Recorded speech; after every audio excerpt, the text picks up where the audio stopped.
Considered one of the most multicultural cities in the world, more than half of Torontonians were born abroad, giving it an ethnically diverse nod to its cuisine, arts, festivals, and attractions.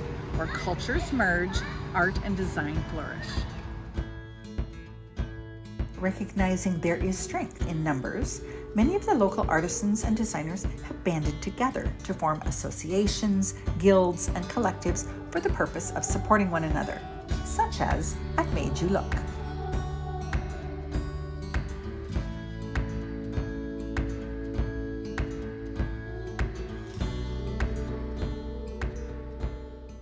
So we're here at Made You Look, and I actually met Sarah 16 years ago, and you have been here 23 years. That's so right. you are a staple here. But tell me, what is your concept?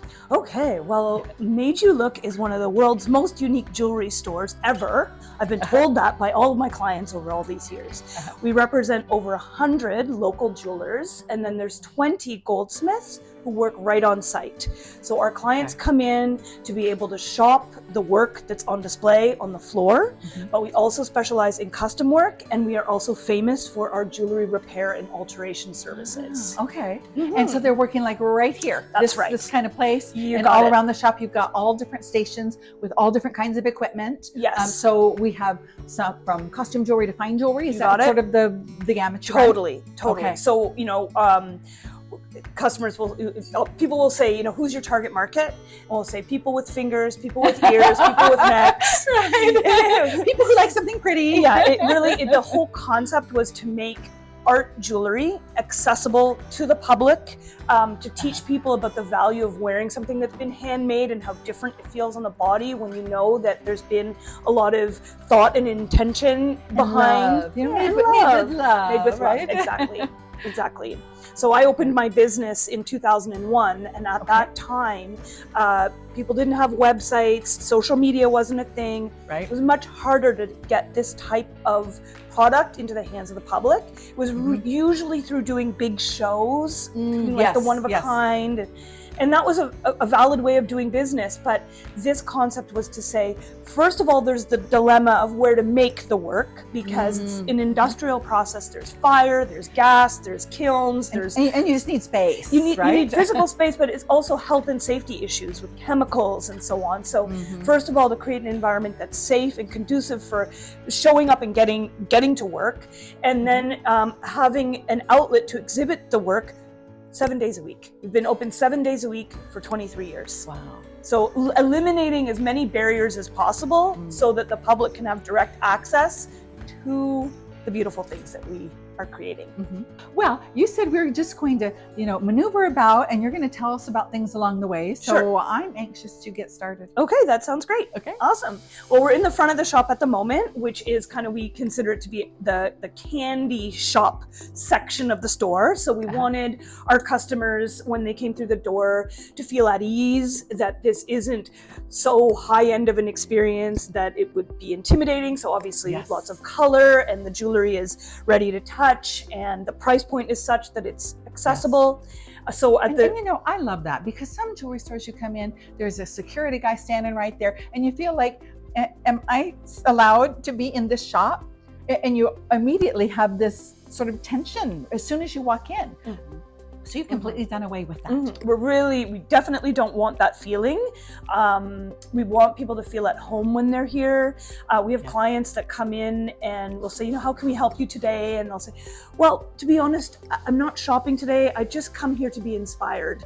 And so they just love being a part of the environment and hearing the buzz of people working and, soaking up all of the creative energy. So as we go further into the space, all of the work is organized by designers. So each artist would have a shelf or multiple shelves, depending on the size of their collection. And then we've also got work that's made out of gold and diamonds that we have under lock and key. So as much as, it's free flowing, there is sort of a structure to how we've organized the gallery.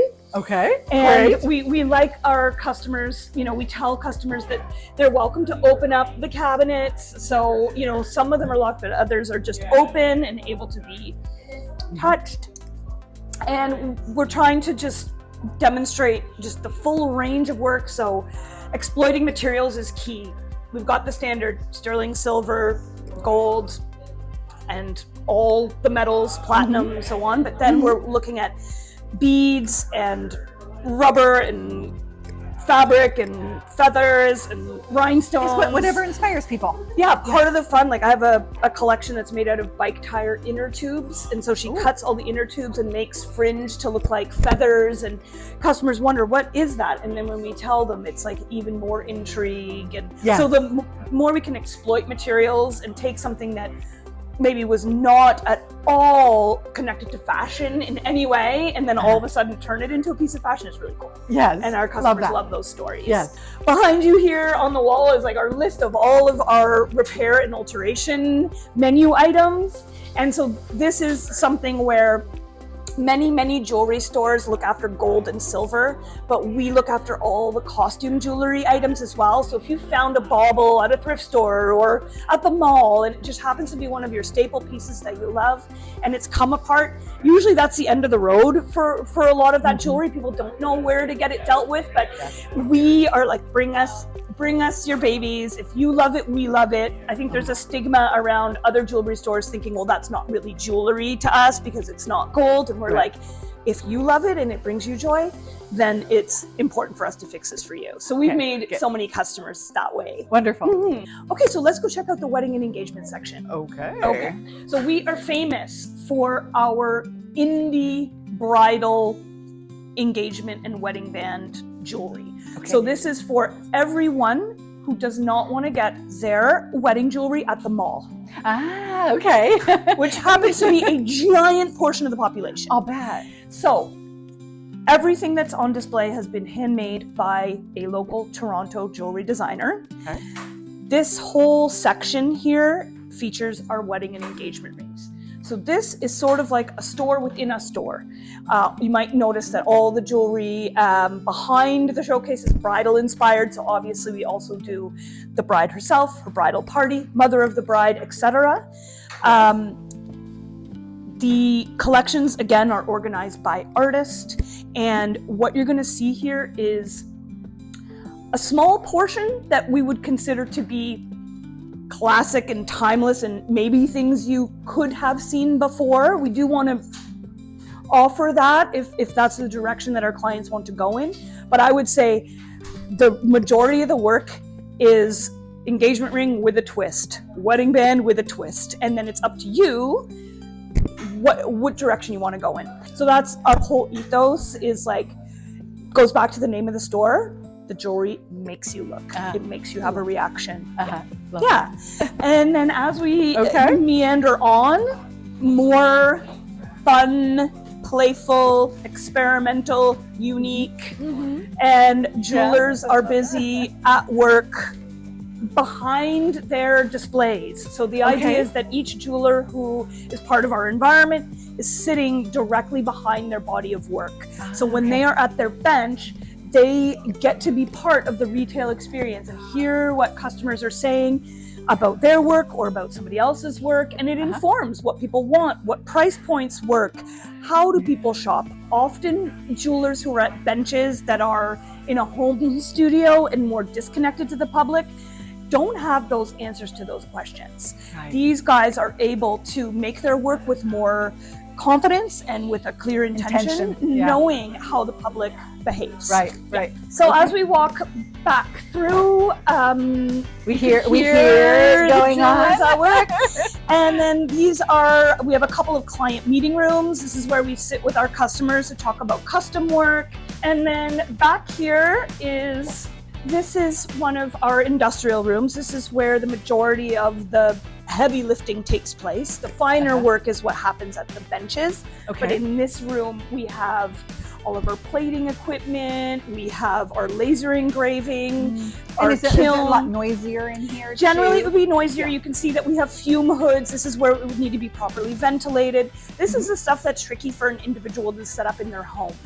They can go so far, but not all the way. So it forces somebody who's working from home to have to outsource a lot of steps, paying others to do things for them, which is completely legitimate. It's just in this environment, the jeweler can be more directly connected to Yes, more with of the all steps. of the steps. Yeah, Right, yeah. right. And so this room is, truly kind of where we say the magic happens.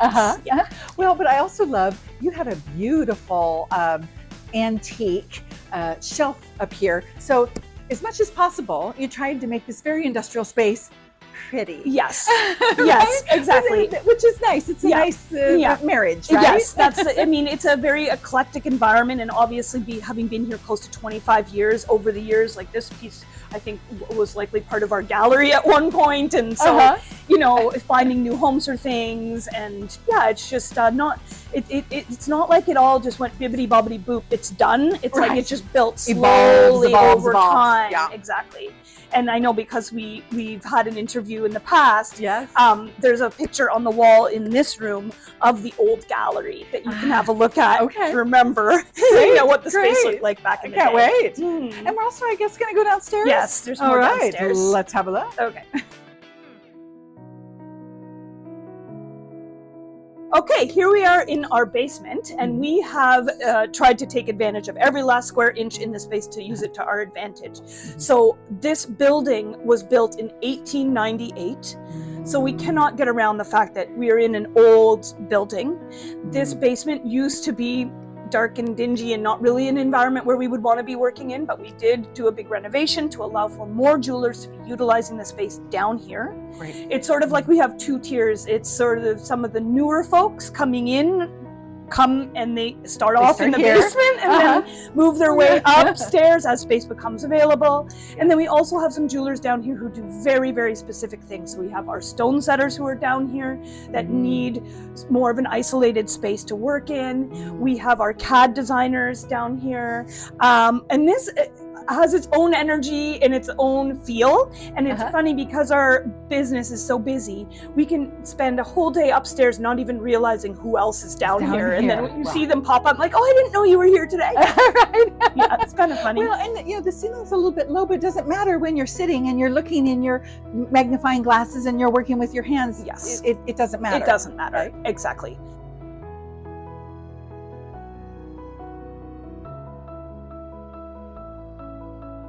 So that's the story about Made You Look. Thank you so much for coming to visit us today. We are so proud to be here, like I mentioned, 7 days a week. So please come back anytime. Well, come back when I can actually shop. Yes, that sounds good. So I saw several things that I need to look at. It made me look. Awesome. Then I've done my job. Over and out. With over 100 designers represented and 20 self-employed jewelry professionals making their pieces on site, the Made You Look Studio is a collaborative environment for customers and designers to interact and create. With a population of nearly 6 million, Toronto's public transportation is well established and runs smoothly, which is a good thing because both the traffic, which runs at a snail's pace, and the parking is a headache. Weigh your options before you arrive. I'm Ms. World Traveler Kerry Damiano reminding you to travel safe, shop smart, dress well, and be grateful for everything.